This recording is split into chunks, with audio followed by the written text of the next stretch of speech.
By 1944, American grenades and artillery were helpless against the vast fortress tunnels beneath Pacific Islands, natural caves with walls thicker than any bunker, sealed by steel doors that shrugged off battleships.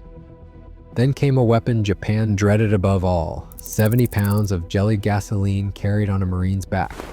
It wasn't just brutal, it was necessary. Why did victory hinge on fire in the darkness? To understand the price and necessity of America's nightmare weapon, we have to step inside those caves. Inside the volcanic heart of Iwo Jima, the ground itself became the enemy. Japanese engineers, working for months in secrecy, carved a labyrinth beneath the island's black sand.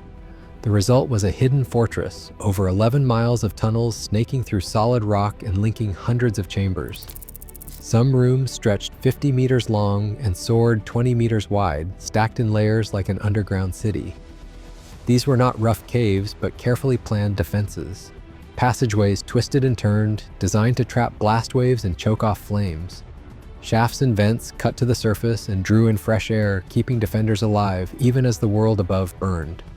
The layout could trap an assault and keep the garrison breathing.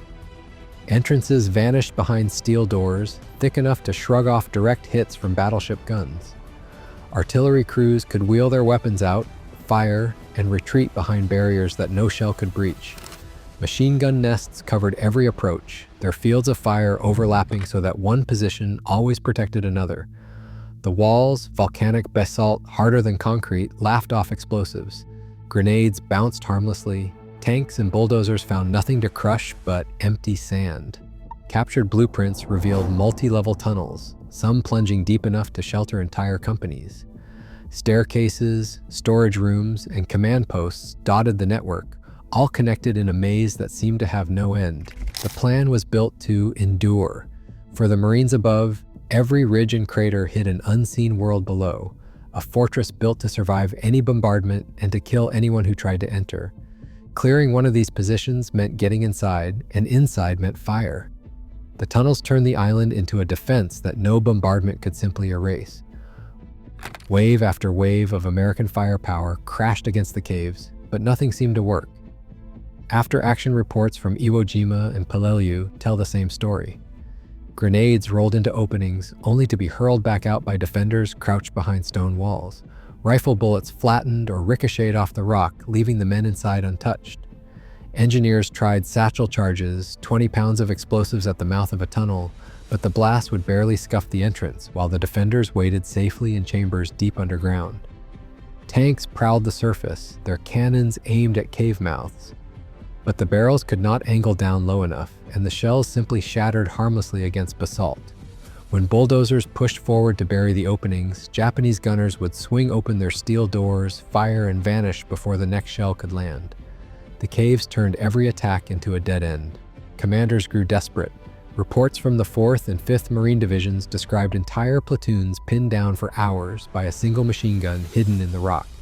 Artillery barrages, some lasting for days, left the surface cratered but did nothing to the fortress below. The frustration boiled over in the language of the official reports. Conventional means were ineffective against underground positions, and new methods were required. No bullet, no bomb, no tank could reach inside those caves.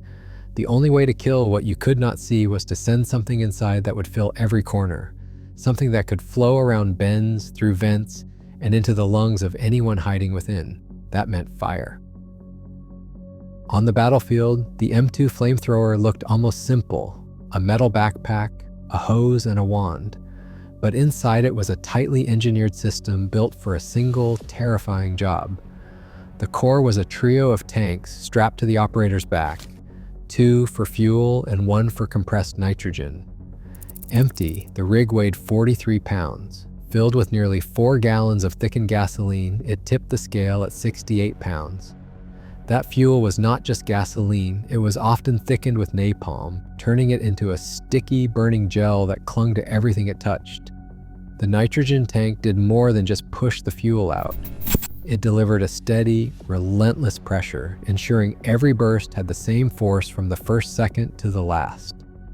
At the operator's hand, a wand with a 5-shot revolver-style ignition system replaced the unreliable spark plugs of earlier models.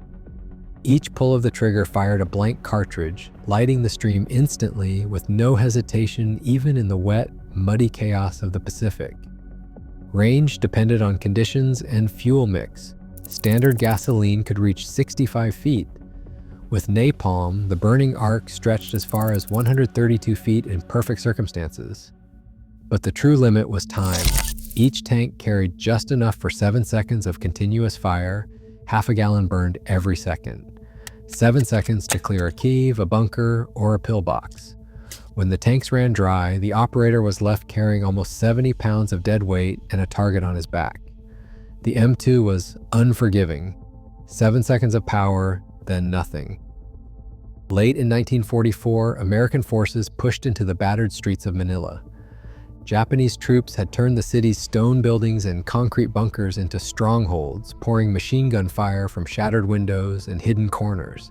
Standard weapons, rifles, grenades, even tank shells could not always root them out. That is when the M2 flamethrower made its combat debut.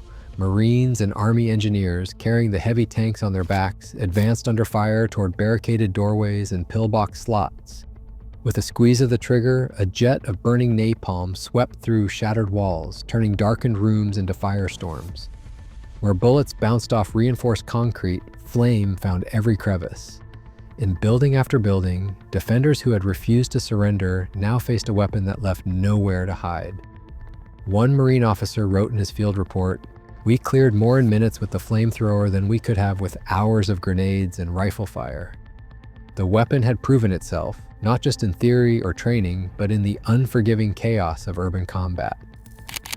Manila became the first true proving ground for the M2, setting the stage for what it would do on the volcanic islands ahead. Each cave assault on Iwo Jima began with a two-man team moving across open ground.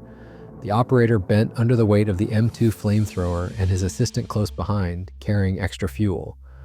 Riflemen fanned out to provide covering fire, but the real danger started when the pair crossed the invisible threshold, 20 yards from the cave mouth. That was as close as the M2 needed to be. Any further, and the burning stream would fall short. Any closer, and the men might not survive the return fire. The operator crouched low, clutching the wand, eyes fixed on the dark opening ahead. The assistant knelt beside him, ready to swap tanks or help reload the ignition system if it jammed. The only thing between them and a machine gun was the uneven volcanic sand. At the signal, the operator squeezed the trigger. Napalm shot out in a thick, hissing arc, splashing against the stone and steel inside the cave. For 7 seconds, fire filled the darkness, crawling around corners, devouring air. Smoke and flame poured back out, sometimes followed by desperate figures fleeing the inferno. The operator never knew if he would get a second chance. When the tanks ran dry, he became a target, bulky, exposed, and carrying 70 pounds of volatile fuel. Every assault was a calculated risk, repeated hundreds of times across 11 miles of tunnels, each step a test of nerve and luck. Fear spread faster than flame. Captured diaries from Iwo Jima and Okinawa reveal that Japanese soldiers dreaded the approach of the flamethrower above all else. One entry recovered from a collapsed tunnel described the weapon as the fire that devours the earth. Prisoners later spoke of watching entire squads break and run at the sight of a man with tanks on his back. Some garrisons, faced with the choice between burning alive or surrendering, chose suicide. The psychological shock was so complete that Marine commanders began issuing flamethrowers as standard kit across the Pacific. After Iwo Jima, every division landing on Okinawa brought more M2s than ever before. The weapon's reputation alone could clear a position, but when firepower failed, innovation followed. Seabees and engineers mounted flamethrowers on Sherman tanks, creating the Zippo. These armored monsters could send a jet of fire 150 yards, nearly twice the reach of a man on foot, and sweep entire ridgelines in seconds. Reports from Okinawa's Sugarloaf Hill and Shuri Castle called the flame tank the single most effective tool for breaking Japanese resistance.